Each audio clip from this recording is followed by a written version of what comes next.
I transferred to Pepperdine, and that is where I ended up kind of like finishing my career in a sense, because that turned to activism and fighting for the LGBTQ community and civil rights and Title IX. The Joe Vore Podcast is a brand new sponsor, and it is Dating Assassins. Have a first date coming up and have no idea what you're going to talk about? Well, Dating Assassins has you covered. With over 100 cards and 100 questions, you'll never have a boring date ever again. You'll make things funny, interesting, and even a little bit spicy. So get yours today, linked in the description below. Enjoy the show. Hello, everyone. Welcome to the Joe Vore Podcast, Way She Goes Podcast Network. We are here with very special guest, former college basketball player, hooper. She's a baller and now influencer, Haley Videckis. Thank you so much for joining us today. Thanks so much. Thank you, Joe. Very excited to be here. Of course. Love the gear in the background. Oh, likewise. We got it going on. We got the ivy. We got the brick. I mean, we might as well put them together. We're Wrigley Field. Yes. I love it. So I kind of wanted to start with this. You were recently just down at Miami Swim Week.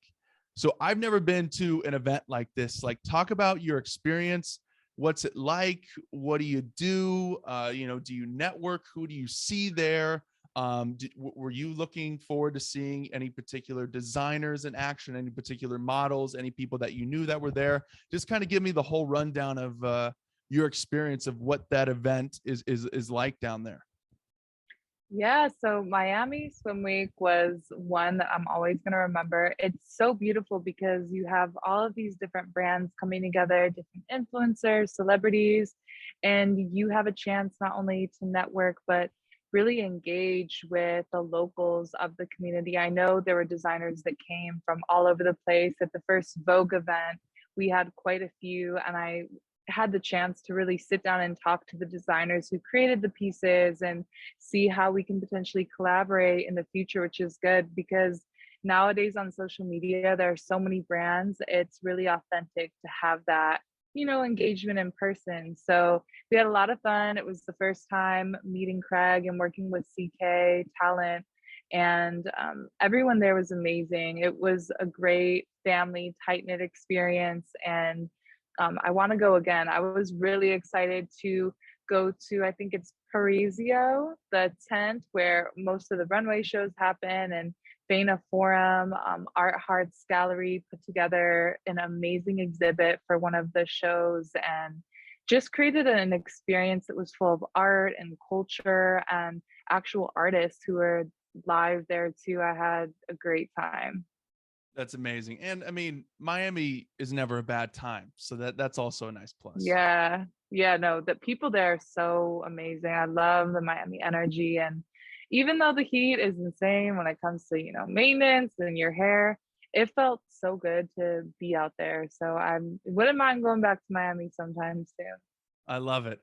That's awesome. I kind of want to talk about now, as I mentioned at the top here, you played college basketball. You start, or at one, I don't know, did you start there? And at one point you were at my alma mater, Arizona State, and then you end up at Pepperdine. So, what was kind of your process kind of going from, high school, getting recruited? How did you end up playing college basketball?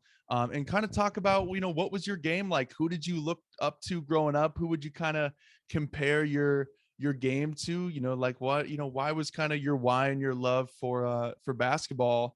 Obviously outside of your talent, why did you decide to continue on your playing career past high school?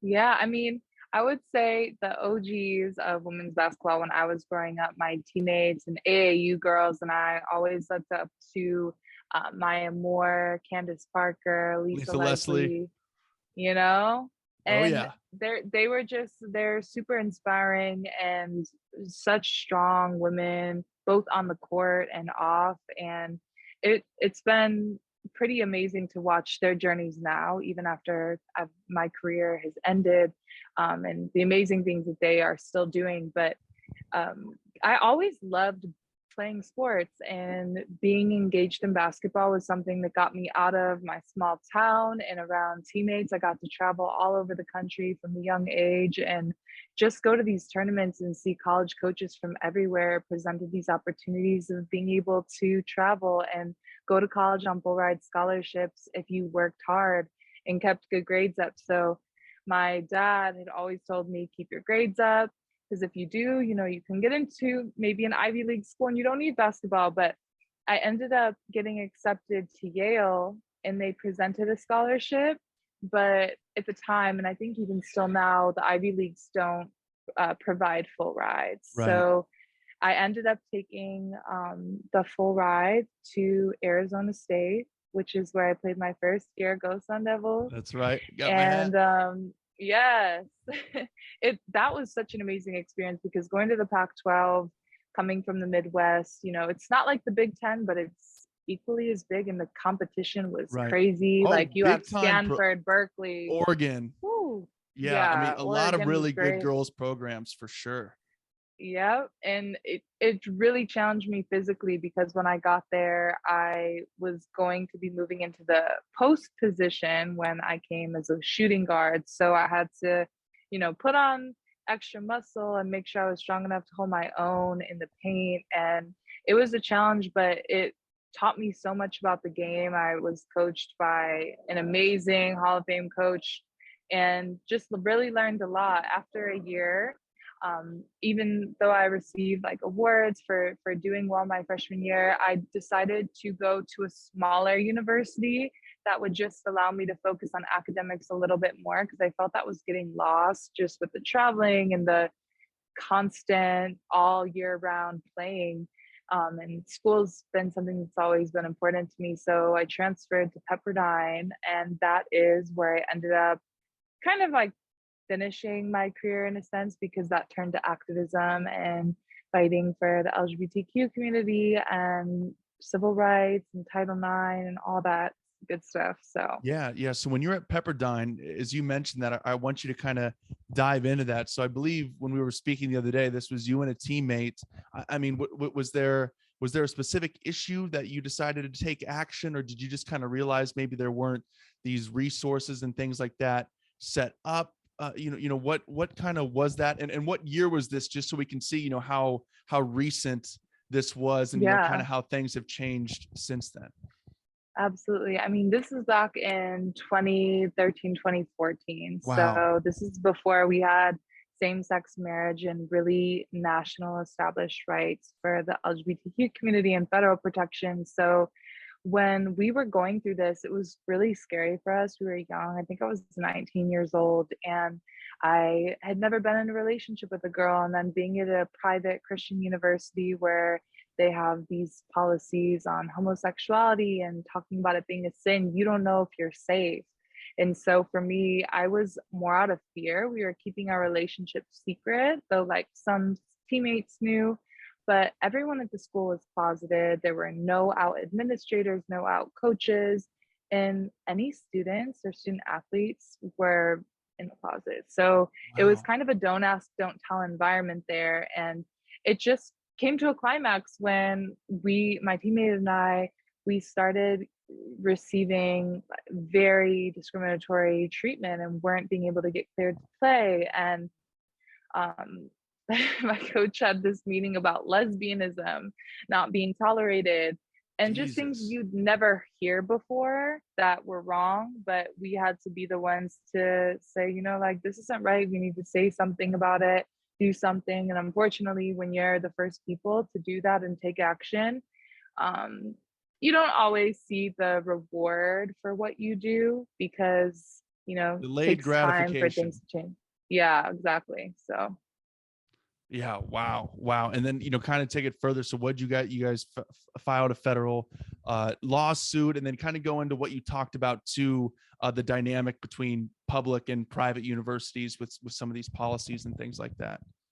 Yeah, I mean, we never wanted to stop playing, but it got to the point where someone had told me I should speak to the president's office or the athletic director. And then I got referred to the Title IX office because they realized that things that were happening that I was telling them weren't appropriate, like requesting our gynecology records and only our records, Yeah. and things that the schools aren't allowed to do, like prying into your personal lives and privacy. So when the Title IX investigation came back inconclusive, we knew that we had to have an attorney step in and oversee things. And that ended up leading us to go to federal court and eventually trial 3 years later. So we went through several years of very long depositions, intense court procedures. And for us, it was a matter of giving up basketball in order to fight this case, because you can't really travel and do those things all at once. It requires a lot of your presence and attention. So for us, that was the end of our career. However, we did set precedent for Title IX. And for those of you who don't know what Title IX is, it is the 1972 amendment that says, on the basis of sex, any federal institution, as in a university, must provide equality for both men and women, especially in the athletic world. And we ended up arguing that, a coach telling a player, a female player, that she can date males but not females is violation of Title IX on the basis of sex. And our judge agreed and said that Title IX is inclusive of sexual orientation discrimination. And that actually is the precedent that has led to the federal recognition of LGBTQ protections today. So the EEOC rulings and the Supreme Court rulings at that level we've been cited in. And it's, taken many years to get to this point, but we're very grateful to have been a part of that fight and journey, because it takes a village, a whole community of people going through their unique experiences to stand up and, fight at the legal level. So right now, as you were saying, yeah, we still are struggling in this country for LGBTQ protections at universities, because there's something called a Title IX exemption.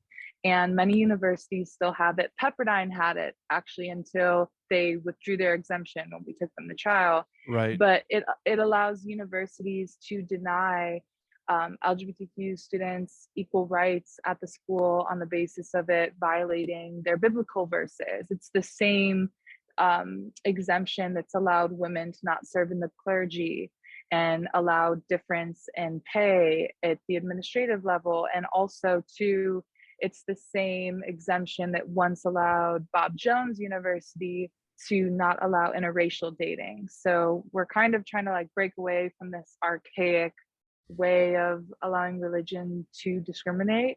Right. And hopefully we get there. Absolutely. Well, it's, you guys have obviously made huge strides, and it wouldn't have happened, we wouldn't have gotten that ball rolling if it wasn't for you guys. So wow, that's amazing. And crazy to think that wasn't too long ago. And I know, from the outside looking in, even though it is a private university, at least the way that I feel, you look at even just like a state like California, which you were in, you would have thought that that's just kind of a paradise and a safe haven for all those things. You wouldn't think any of those things would be issues. But of course, in your case, specifically they were. They were, absolutely. Yeah. Cause you're right down the street from UCLA and USC. And, those are really liberal places. But when it comes to religion in this country, you have to be mindful that a lot of these universities, no matter what city they're located in, may have sought an exemption. And there are a few universities in California that have them. Wow. Yeah. Something I never would have thought of. Wow. Well, that's amazing. Great on you guys and continuing that. Before we kind of talk about influencing, you can lighten the mood, have a little fun here. Let's get into Dating Assassins, our sponsor for the show. So the streak continues where I'm not on a first date with any of my guests, but I randomly selected 3 different cards here. And these are great for a first date, but also great, as we've learned, for a podcast. So this first one, I like this one. can you keep a secret? If someone has a secret to tell, can they go to you and to be able to entrust in you to keep that secret? Throw it away. It's my new thing. I'm trying to make it a thing. So, okay, let's be honest. I'm not a good secret keeper. However, if someone comes to me with something that's very serious and important, I can keep a secret. You know, I'm loyal in that sense, but I'm not good at like lying. It's all over Okay, my face. gotcha. What about if it's not that serious of a secret? It's just kind of like a silly, like gossip thing, like, you know, your friend, I guess, I don't know. I don't know if this happens anymore. Maybe this is like if you were younger, like in high school or whatever. It's just like, oh, you know, your one friend told you your other friend had a crush on this guy, and like you just can't keep it to yourself, and you go and tell the guy. Like, You know, I'm not a big gossiper. I do not gossip. I will say that about myself. So I probably would keep a secret for sure. Okay, good. Okay. You weren't giving yourself enough credit there. That's good. That's good. Okay. Let's say the next question is, where is your next vacation spot? Now you can take this away. I don't know if you have something planned or if you're planning on planning something. You can take it that way, or we can play it ultra fantasy. You have all the time in the world. You can go wherever. What would kind of like your dream vacation spot be? So wherever you want to take it, go with it. Yes. Well, when I think of vacation, I think of Bora Bora. I Oh, haven't been there, but it's just my dream vacation. So I'm aspiring to book that. Like, oh, insane. I'm right there with you. If someone tells me I can go anywhere, money, time is not the issue, that's my Man, answer without hesitation. it's dreamy. The water, you're obviously picturing you're staying in one of the huts on the water, right? Of course. So you That's can just dive right into the water in the morning time. I'm dive right there. in. You got your feet up on the coffee table. There's a little glass floor Yes. there, and you're looking at the marine life underneath. Yeah, Perfection. we're gonna get there. I love it. I love it. I love it. Last one, and this is going to nicely segue us into influencing. And since you're an influencer, you live on social media. That's, you know, part of your job, what you do. Last question: does social media consume your life? You know, it can. Not gonna lie, there are times where it can be full time, you're on it, and you gotta be studying because a lot of it's consuming media in Yeah. order to be staying up to date. But What's trending? What's working?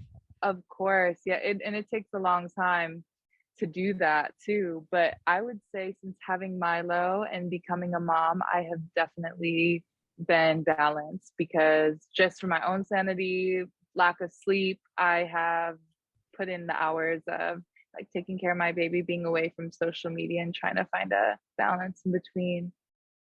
So I can say it does not consume me right now, but there probably will be moments that it does. Well, shout out Milo for helping with the social media Yes, consumption. Milo. Got a lot of love for him. Awesome. Okay, well then let's go into influencing then. You know, everyone hears, oh, I'm an influencer. They're either like, what's that? They roll their eyes. There is a negative connotation for the most part when it comes to all this social media stuff. But, you know, kind of talk about what you feel like, you know, you are as an influencer, the type of companies that you try to work with and the kind of message, you know, you kind of try to put out there. Cause I know you are very, you know, I don't know exactly what the word is, but there's a certain type of company with certain values and certain types of products or whatever it may be that you like to work with, and you seem pretty stubborn in a good way about that you want to stay true to those values. So kind of talk about who you are as an influencer and all of that. Yeah, I mean, I love working with companies that go even deeper, like not just diversity and inclusion, but really stand for something and make an effort to make women, especially, feel lifted and empowered. And they're using products and sourcing ingredients that are safe and organic. and sustainable too. Right now, that's really important. So just all around highly conscious companies and brands, that's something that's important to me. And like for my content, I noticed early on that being an athlete and having this mentality of staying in shape and taking care of my body and eating right and doing that work that a lot of people don't want to put in, it makes a difference to share that journey. Because just one post of, hey, I'm working out, I got through this tough workout, this is the set I did, here's how I ate and fueled up after, like, love yourself, drink more water. These little things really inspire people, and I've connected with a lot of women on these values of just like treating your body as a temple, taking care of your spirit, your spiritual health, your mental health, emotional, all those things are really important. So try to really stick to those core components of who I am and try to let that come through my content. I love that because, just being a little bit healthier and seeing people that, aren't so unrealistic. Not that, it's not bad. Like if, you look great and you have this insane body, I say, go for it. But, some people I feel like they're like, oh, well, I'll never get to that, or I can never do this crazy workout. But, showing that journey and the kind of the laying brick by brick and seeing how, everyone starts somewhere. Everyone has a different starting point, and you build up to it. It's not going from, Yeah. here to this insane Dwayne the Rock Johnson workout, on day Yeah. one. And Yeah. how much healthier you can be just by getting outside, walking for 15 to 20 minutes. And, just for day one, if you could walk 20 minutes and maybe drink one less soda and 2 more bottles of Yes. water, that can go such a long way. And if you start doing that consistently, I don't think people realize how much that adds up and compounds. You don't have to have a gym membership. You don't have to do a 3-hour workout just No. to be healthier. And that stuff can go a long way. And the toughest thing about it is there's no shortcuts in any of that. At the end of it's the people who get in shape, it's super boring. It's a lot of consistency and discipline. There's no magic, this or 100%. that. It's and I think that's important for people like you with a platform to show, like, hey, sometimes there are bad days, or I didn't want to work out today. I feel that too. I'm not always super pumped to go to the gym every day, but I do, and I feel better after. And I think it's important to share that. Absolutely. I love that you said that because you really don't need a gym membership to get in Oh, shape and take care of your body. And I would even argue that like 80 to 90% of getting in shape is what you put into your body and fuel yourself with. When I met Victor, we met during COVID, and I had just had to, cancel gym memberships because everything had closed. And we met at this field where he trained. And so I started to see, like, working out with him, I wasn't going to the gym. All I was using was resistance bands. And in 45 minutes, I could get a tougher workout in than I oh did yeah. spending 3 hours at the gym and just like kind of messing around because it can Yeah. be distracting there. But I got in the best shape of my life just from drinking a gallon of water a day, going vegan, and training with him using resistance bands and really short discipline, high Yep. intensity workouts. So you don't need a gym or weights. It's honestly, it's all up here. It's your mentality. For sure. I mean, when COVID hit, since everything shut down, and we are lucky we live in places where you can be outside year round. So I understand. I feel for my Ohio brethren and sister, and that during the winter, I get it. You don't want to go outside. But I just got into walking, and now that has been a part of my life ever since I started doing it in COVID, just walking every single day and just being able to get Wow. out in the sun. That's, it's good to get outside, get some fresh air, get a little bit of sun, and just walking, because I'm not a runner. And I know that, I could go a few days with running, but then I'm like, oh, I'm tired out. I never get tired from walking. I walk all day, all the time. I feel like that's, again, going back to sustainability and Yep. being consistent. That's something that you can do every day. You can always find time to walk 15, 20 minutes or as much as you want. Yeah, no, walking is really important. And I used to kind of downplay the benefits of it because Yeah. I was a big runner. But when I got pregnant, I definitely struggled a lot with doing my old workouts because you got a baby in there, and I felt the pressure a lot of him pushing against me. So it was uncomfortable to even Yeah. jog by like 6 months. So there were days where all I could do was just get on the treadmill and do a walk on an incline or go outside Yeah. and walk the hills where I live. And that was really effective. It helped my mental, getting outside, being in fresh air is so good for you. So Yep. just like stay active, move around, even get on the floor, do some push-ups. You're Yeah. gonna see results if you're consistent. No doubt. Low impact and low stress too, which is also, good, especially if you're starting, at a place where you have some extra poundage on you, and that can be tough on your knees and legs. Walking, it's Uh, going to be we way, know. way better than jogging and running. Okay. We've talked about, you've mentioned being a mom this whole time. So we have to talk about this. I know, oh, it changes you and all these things, but I mean, it's people say it because it's true. I mean, just talk about what I mean, you don't know until you finally are a parent. So like, how does the perspective change? How does your life change? I know Oh my you make a gosh. lot of posts on social media, so include your child in with that. So just, I'm giving you the floor here. Talk about being a mom and parenthood and everything like that. Yeah, I mean, just to be realistic, your baby really becomes your whole life and world, especially when they're so young. Milo's gonna be 6 months soon. They are so dependent on you and precious, and you want to make sure you're keeping them alive, keeping them happy and safe. And it's so funny, even right now, like you just, mentioned Milo. I just got a picture of him. I don't know if you can see it. He's eating his food. He's Amazing. literally like has his little soft food. But I will say it's shaped me in so many ways. It really kicks in your responsibility and being maternal to take care of this beautiful life. It's unconditional.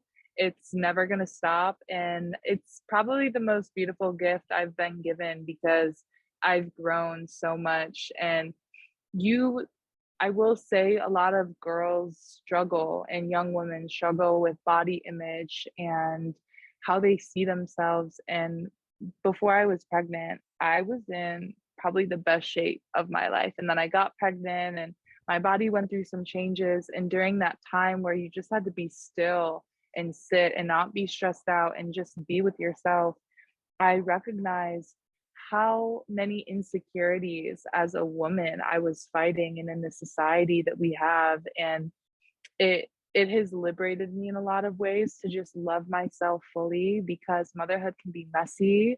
It's imperfect all of the time. And you just start to have so much more grace and compassion, not just for your baby and your partner if you have one, but also yourself. Amazing. Amazing. I love it. I love it so much. Haley, this has been a blast. I thank you so much for taking the time. Now go get the rest of your house put together. I will. I'm gonna be on that as soon as I walk through those doors. So thank you for having me. You're Of amazing and love everything that you do. So Oh, well, thank you. And likewise to you. I mean, the stuff you talked about, you hear it all the time, it's bigger than sports. It's bigger than basketball. You know, what you and your teammate did there. And, you know, like you said, it's a sacrifice in the moments. There goes your playing career, but you do something bigger, and the people that follow you, that come after you, have a much, hopefully, or smoother path, and not even have to think or worry about those things. So, speaking on behalf of a ton of people that you may never meet or hear their names, just thank you for that. thank you, Joe. I appreciate you for saying that. Absolutely. Well, Haley Videckis, check her out. Oh, where can everyone find you so they can go check out your stuff? Yes, so social media, Haley Videckis. Follow me on Instagram, shoot me a message. I try to respond to as many people as I can. So that's a great place to follow me right now.